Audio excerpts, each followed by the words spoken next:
नमस्कार जय जगन्नाथ दर्शक बंधु राशन कार्ड धारी बड़ खबर एम मिलनी मागणा चाउल और गहम घर बसी तुरंत सारी दिंतु यही कम ता पूर्व भिडियो गोटे लाइक कर चैनल टी सब्सक्राइब कर दिंतु और नोटिफिकेशन टी ऑल कर रखु यही गुरुत्वपूर्ण भिडियो सर्वप्रथम जानीपारे भिडियो टी शेष पर्यटन देखूँ ता सहित आपड़ ये न्यूज टी कौ जिले में देखुं आमको तले कमेंट मध्यम जनातु चलन दर्शक बंधु खबर पर नजर पकाइबा जदि आपंकर राशन कार्ड अच्छी तेज 28 फेब्रुआरी 2026 शेष तारीख आपण बहुत गुरुत्वपूर्ण सरकार स्पष्ट कर राशन कार्ड इ केवाईसी और आधार लिंक बाध्यतामूलक जदि यही कम ठीक समय न कर तेज आपन को मिलनी मागणा राशन यार अर्थ होदी आप 28 फेब्रुआरी सुधा आपंकर इ केवाईसी पूरण न करती तेज 28 फेब्रुआरी पर आप सरकार मागणा राशन पाइबे ना। राशन कार्ड को आधार सहित किपरि लिंक करेंगे आपण राशन कार्ड को आधार सहित लिंक कर दुईटी उपाय अच्छी गोटे ऑनलाइन अन्यटी ऑफलाइन आसतु उभय विषय जानिबा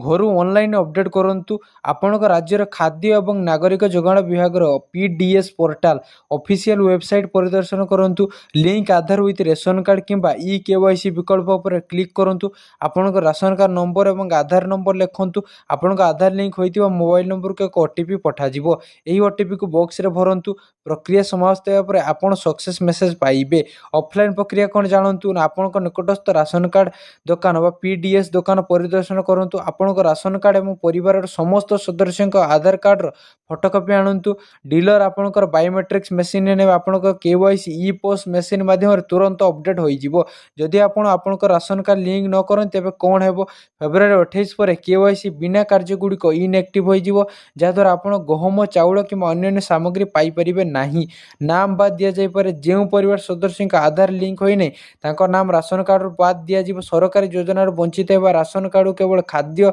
शस्य नुहे बरं अनेक अन्य सरकारी योजना जेपरिक आयुष्मान भारत आधार भाव गोटे करा जाए जहाँ प्रभावित हो पारे।